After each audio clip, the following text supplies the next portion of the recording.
tonight's edition of News 22. I'm Bryan Frankovitch. And I'm Erin Fitzsimonds. ABC News reporter Amy Robach did not originally plan on getting a mammogram, but she's glad she did after finding out that it saved her life. Robach had agreed to do the procedure live on the air for Good Morning America's Pink Day, and it turned out that she does have breast cancer and will now undergo a bilateral mastectomy. The reporter said that her GMA colleague, Robin Roberts, encouraged her to do it, saying, "You know, Amy, if one life is saved, it's worth it." After having the testing done on air on October 1st, Robach said the doctors informed her that she has the disease. She's using her story to try and help save the lives of other women. Quote, "I was told for every person who has cancer, at least 15 lives are saved because people around them become vigilant," she wrote. "They go to their doctors, they get checked. I can only hope my story will do the same and inspire every woman who hears it to get a mammogram, to take a self-exam. No excuses. It's the difference between life and death. All of us here at News 22 wish Amy a speedy recovery." The last I Love Lucy character has passed away. Shirley Mitchell, who played Marion Strong, Lucy's friend, died at the age of 94 due to heart failure, and she passed away in her Westwood condo. Her character, Marion Strong, was the one who set Lucy and Ricky up on their first date. She also appeared on many other sitcoms, such as Bachelor Father and the Beverly Hillbillies. Our thoughts and prayers go out to their family and friends of Shirley. Hamden police are looking for the man who ate sushi while strolling through the aisles of ShopRite around 6:30 p.m. this past Tuesday. The sushi shoplifting occurred at the 2100 Dixwell Avenue ShopRite, where a member of the store's security spotted a man in his 40s eating sushi while walking through the store, then saw him leave with even more sushi without paying for it. As the security officer approached the man, there was a physical confrontation, and the hungry thief stole the security officer's portable radio before taking off in a white truck, which was described as possibly a Ford or Mazda, police said. Police searched the area and unfortunately did not find that hungry thief. Students at high-poverty area schools will now be expanding their school days as a part of a new initiative. Those school systems include Bridgeport, Meriden, and Windham. Governor Daniel Malloy said, "We have a fundamental obligation to students and teachers to ensure that we are doing the most with time allotted each day. Instead of spending more time on typical coursework, according to the Associated Press, many schools will use the extra 300 hours a year for things that usually aren't fit in a regular school day, such as learning about world cultures, healthy living, and even scrapbooking." Other states that included the initiative are Colorado, Massachusetts, and New York, where they have developed expanded school schedules as a part of the Time Collaborative. Some are already using the extra time for instruction and enrichment. And we'll be back with this week's editorial after this short break. Do you like this top? It's so gay. Really? Yeah, it's totally gay. You know, you really shouldn't say that. Say what? Well, say that something's gay when you mean it's bad. It's insulting. What if every time something was bad, everybody said, "Oh, that's so girl wearing a skirt as a top"? Oh, you are. Those are cute jeans, though. When you say that's so gay, do you realize what you say? Knock it off.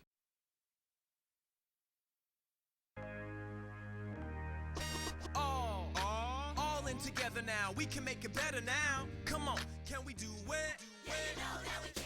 We'll rope it up, 'cause we know how to jump. We'll roll it out, 'cause we know how to skate. We'll cut it down, 'cause we know what to eat. We'll swap it out. We eat healthy stuff. Can we do it?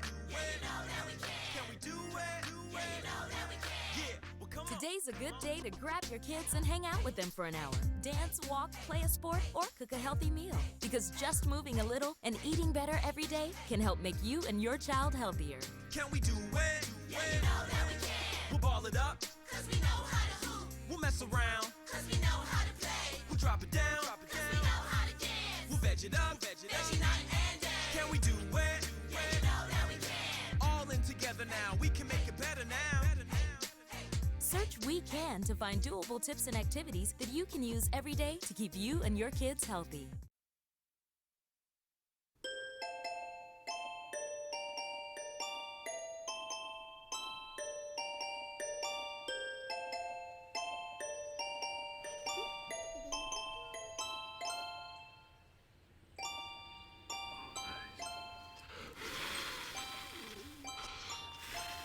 The smallest moments can have the biggest impact on a child's life.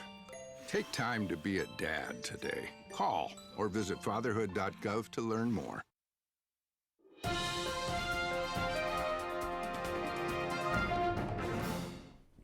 And we're back with this week's editorial. Good evening. I'm Shelby Akers for this week's editorial. This past Monday was Veterans Day, a day to honor those who have served our country for the last century. Veterans Day stands to recognize those who have fought in past wars as well as those currently fighting to protect and preserve the integrity and territory of America. We honor those who have served by announcing them heroes, building monuments, staging parades, feeling the unwavering need to do something for these veterans. Not to say that civilians don't have good intentions in showing reverence to former soldiers. It is considered polite to clap at football games when veterans are announced, and it is socially accepted that former military troops deserve to be treated with a higher respect than the average American. But these people are not asking for that. In fact, they'd be perfectly content falling under the radar and becoming a part of community life without the glamour of glorification and deliberate recognition. Perhaps veterans are memorialized for the wrong reasons. The admiration held by a majority of Americans towards veterans does little to help integrate them back into the working world. Veterans are often referred to in the past tense. We assume that the best chapters of their life were the first chapters, the days of gunfire and bunkers, of battle and bloodshed. But they're not, at least not to those who were there. Perhaps the biggest problem with placing veterans on this pedestal is that they become trophies, objects to be adorned with and revered. They are people we look back on and admire from a distance. But do we really know what they did? I mean, do I? And further, we treat them as if they're a fragile piece of glass. Now, their experiences in the war may have caused them to develop severe mental anxiety, PTSD, and depression, but that does not make them unfit for a career once they return. So we have this kind of nostalgic admiration for veterans, and it paints a skewed picture that leaves them feeling underappreciated and rewarded for all the wrong reasons. A lot of veterans that return home do not want to be recognized, nor do they want parades or clapping. They just want comfort in knowing that they can be a citizen once again. There's also this problem that seems to rear two ugly faces, the one that reveres and admires the veteran as a hero of war, and the one that sees the veteran as nothing more than a wandering, broken spirit, unstable, expendable, and a time bomb waiting to explode. So it bothers me a lot, actually, that we're so concerned with honoring veterans when they don't see what they did as heroic or brave. They're just trying to become citizens once again. A lot of veterans have resorted to committing suicide because they can't find a way to fit back into society. It's like the toy nobody wanted for Christmas and we can't seem to figure out what's broken. But that's it. Nothing's broken. I know some of these people. You probably do. If you treat them like they're mentally ill, chances are they'll begin to believe that. It lessens their chances of finding a job, and it's degrading, not only to the individual, but to the country of America. The fact that we are so far distant, we will never understand and never know what these men do in combat, and we probably don't want to know. But that's it. We say, I couldn't even imagine what they went through. A veteran doesn't want you to say that. They don't want you to think they've had it rough. They want normalcy. What they want is essentially freedom. I don't know. It bothers me. I know a handful of people who are either in or who have returned from service, and we treat them as if they're these untouchables, as if they're so easily broken. And it's sad, really. All they want is work. They want organizations to help them get back on their feet, and they want programs that will help them to overcome the mental turmoil they've endured since battle. Veterans do not want a pedestal. It's dangerous for them in several ways. A lot of veterans remark that they themselves thought better of the average civilian and were offended when they were not recognized upon their return home. This type of reverence we pay to veterans has them placing themselves on pedestals until they realize that they're just like us and that really we're a lot like them. Our best chapters are not behind us. They are in front of us. So please, if you want to help the veterans, please just treat them as equals. For News 22, I'm Shelby Akers.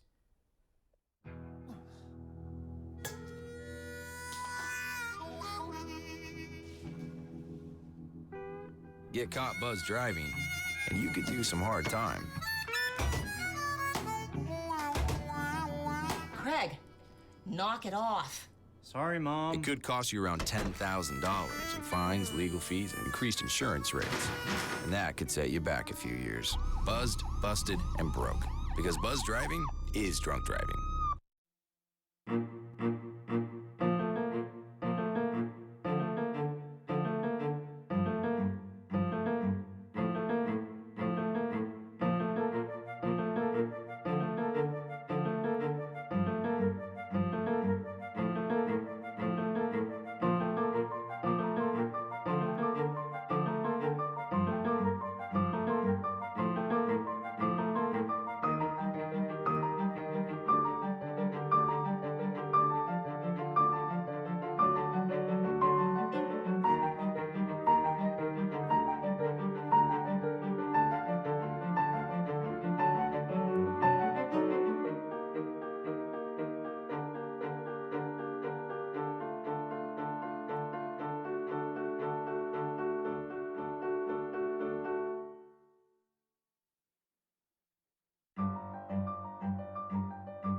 When you're on this team, you learn to never give up. Even if you're down, third-string quarterback, clock ticking, Hostile environment, exhausted, you can never lose hope. There are over 13 million people in the Horn of Africa affected by famine, war, and drought that are counting on us for help. More people affected than the population of New York City and Los Angeles combined. And we can't give up. Please go to this site and forward the facts about this crisis to everyone you know. Do more than donate. Forward the facts.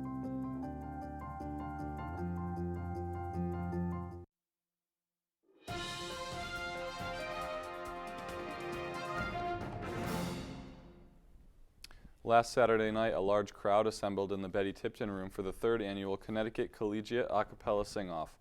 Both Eastern acapella programs, Fallen Flat and Key of She, were co-hosts of the event. This event allowed 5 collegiate college acapella programs to compete for first place. Some colleges had 2 acapella groups, while others had only 1.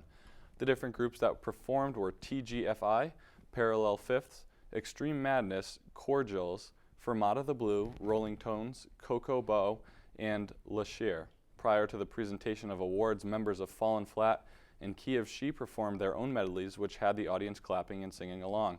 Western Connecticut's all-male a cappella group took home the trophy with their medley of songs, which included Thrift Shop, Don't Drop That Thun Thun, and Grind on Me. The audience responded with laughter and applause. Congratulations, Parallel Fifths, and keep on singing. This past Monday night, Nutmeg residents were given a chance to become CPR certified. News 22 reporter Nate Mozian was there to check it out. Good evening. I'm Nathan Mozian for News 22. I'm reporting from Nutmeg Hall, where Eastern students are given the opportunity to become CPR certified. This past week, students gathered in Nutmeg Hall, where they had the opportunity to join R.A. Quinice and ECSU student Stephanie Potter to become CPR certified by the American Heart Association. After an introductory video, the residents were given hands-on experience with basic CPR techniques. My name is Stephanie Potter. I'm a junior here at Eastern. I'm a certified CPR instructor. I was certified 4 months ago. I wanted to teach CPR at Nutmeg for I felt that not a lot of people have the opportunity to take a class. About 10 students showed up for the hour-long class in the Nutmeg game room. To earn their certification, they were fully assessed on various CPR techniques that were taught in the video and by their instructors. We met with R.A. Quinice to gain some insight as to why she decided to host this program.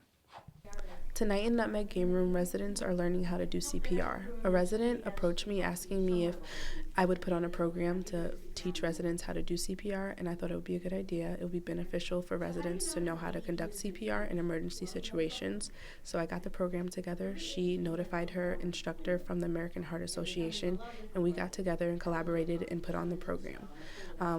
The program seems to be going very well. There are about 9 students who came to attend the program, and it was a good turnout, I think. So I'm going to think about doing the program again for the next semester because it's beneficial for residents to know.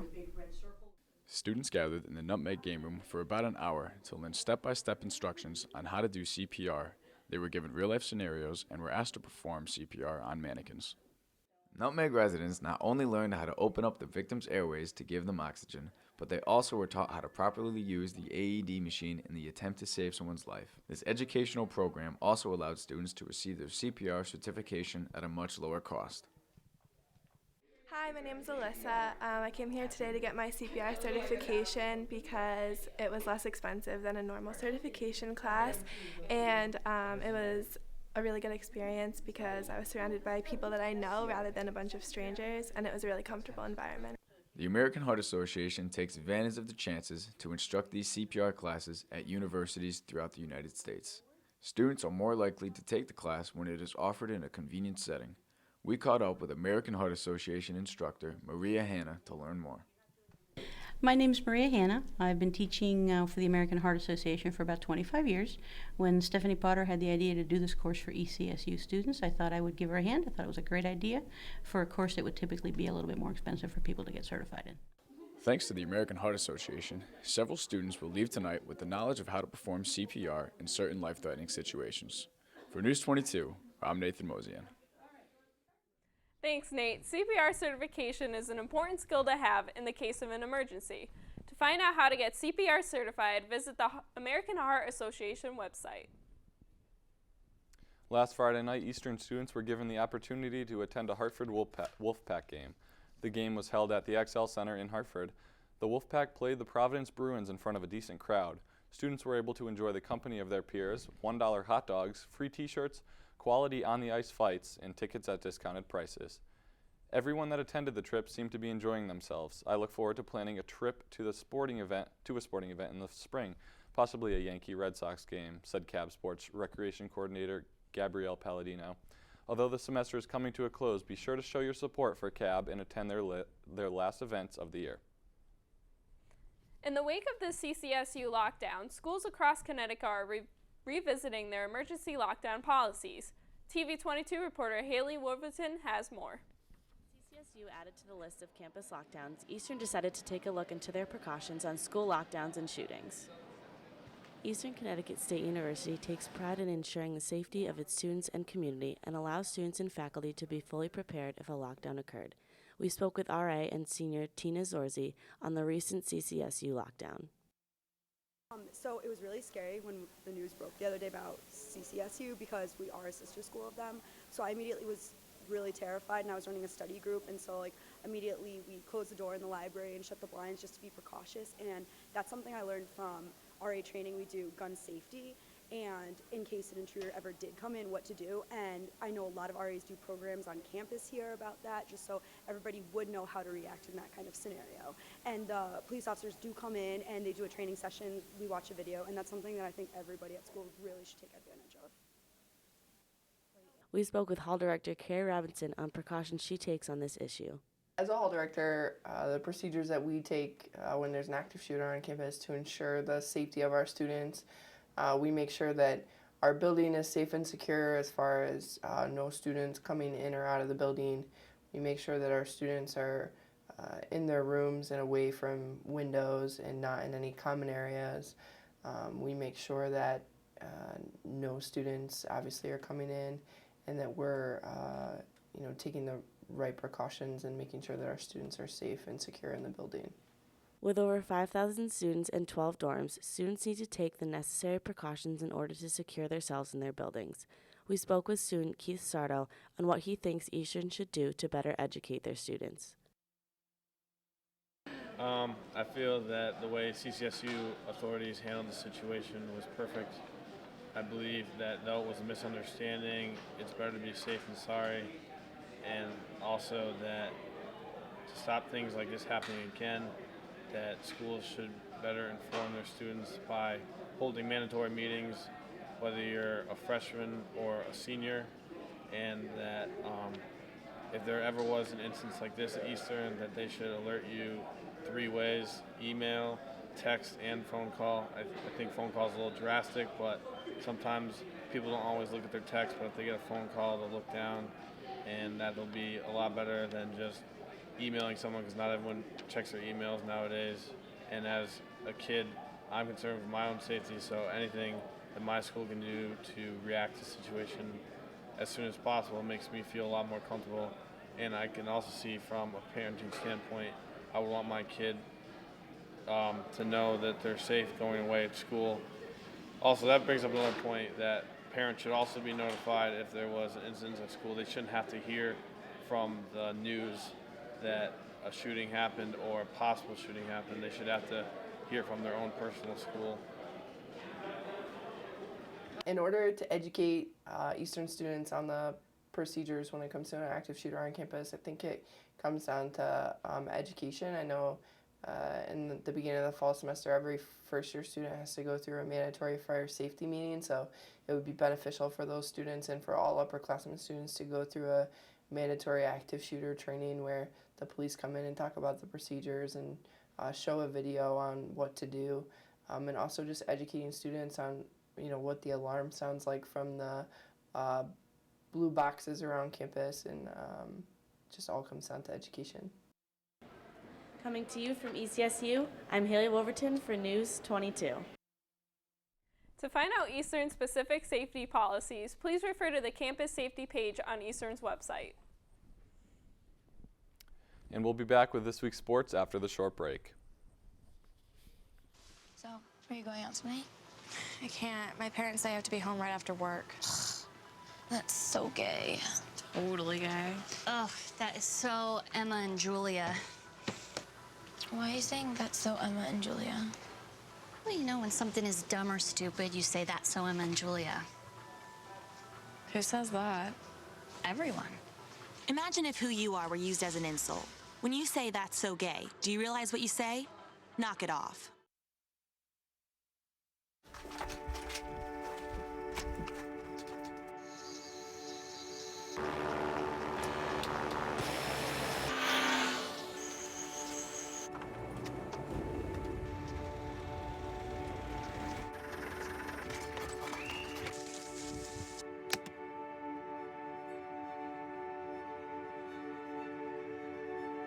Jangan aku.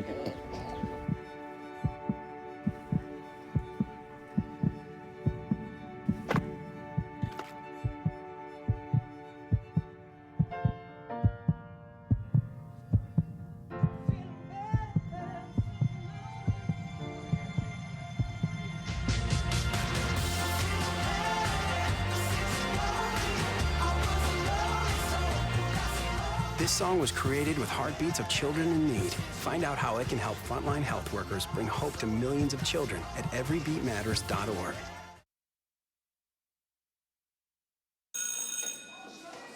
Don't look at me. Your hair's a bit frizzy today. Oh, you should pick that up. Oh, you're such a dork. Loser. Here, let me help you with that. Oops. Every day, kids witness bullying. Oh, look. Your crush is looking at you. Poor you. They want to help, but don't know how. See, no one here's gonna help you, because no one Teach your likes you. kids how to be more than a bystander. Visit stopbullying.gov.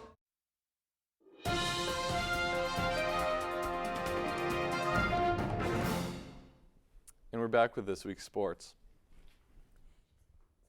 I'm Bryan Dostaler with this week's sports update. Last Sunday, the New York Giants improved their winning streak to 3 games after defeating the Oakland Raiders 24-20. With the win, the Giants are only a game and a half out of first place in the NFC East. New York will host the Green Bay Packers this coming Sunday at 4:25. Final Four in November, that's what we might have seen this past Tuesday night when Kentucky and Michigan State, Duke, and Kansas faced off against each other. These 4 teams battled it out in Chicago for the State Farm Champions Classic. The Spartans defeated Kentucky 78-74, and then in the nightcap, it was Rock Chalk Jayhawk that came up on top as Kansas defeated the Blue Devils 92-83. This Friday, Eastern men's basketball team will host the tip-off tournament for the start of their regular season. News 22 reporter Tyler Smith went to go see how they are preparing for the regular season. I'm here at Eastern Connecticut State University, where the Warriors are hosting their last scrimmage before the regular season against Roger Williams. Eastern's men's basketball team has been very successful in the past couple of years. They finished above 600 for 5 years straight and have had success in the NCAA tournaments. They lost a couple of core players last season and have a young team consisting of only 4 seniors. Success has become a tradition, and the 5 new freshman players will look to make an impact and try to advance to the tournament finals yet again. In the past 2 years, Eastern's men's basketball team has accomplished a feat that hasn't been performed in nearly 20 years. They made it to 2 NCAA tournament victories and had a berth in the NCAA Sweet 16. The Warriors have now had 3 straight seasons of at least 20 victories. In the 2011-2012 season, the team finished with a program best of 24 wins and won the program's first Little East Conference tournament title since the year 2000. Much of the success can be credited to head coach Bill Geithner. Geithner is now in his 12th season with Eastern, and he has been named the LEC Coach of the Year twice in the last 3 seasons. Before coming to Eastern, Geithner was an assistant at 5 different schools, including Division I school, Loyola College in Maryland.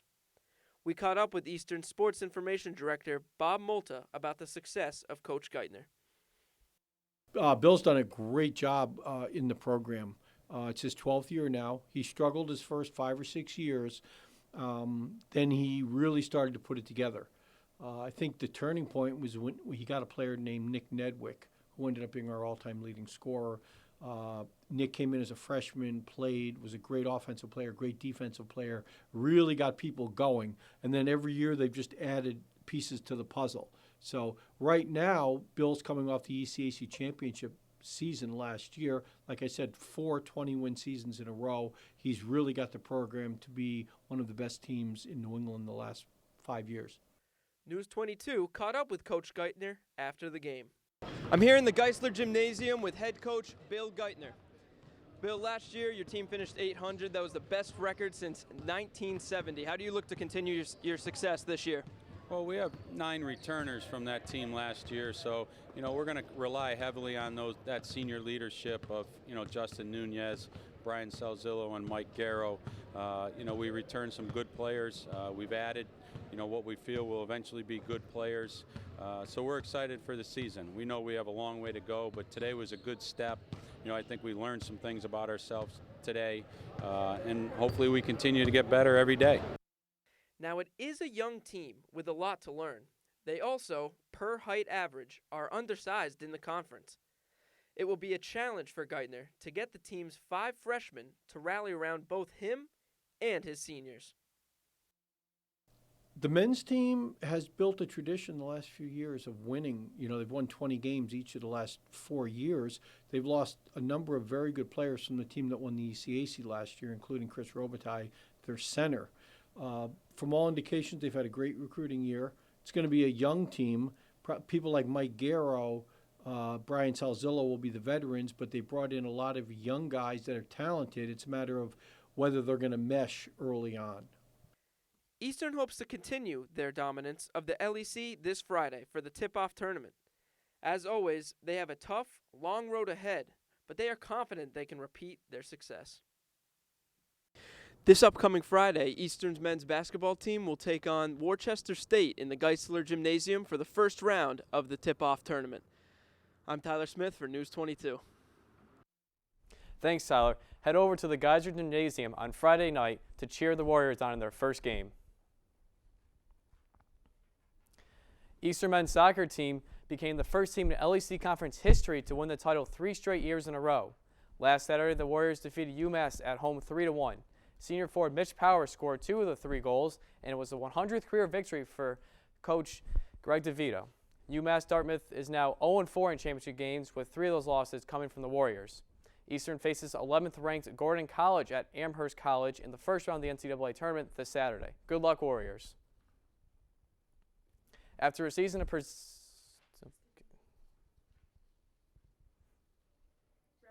That's all for sports. I'm Bryan Dostaler for News 22. Thanks for watching. If you want to see any of our past shows, go to tv22.blip.tv. I'm B Money. And I'm E Fitty. We out.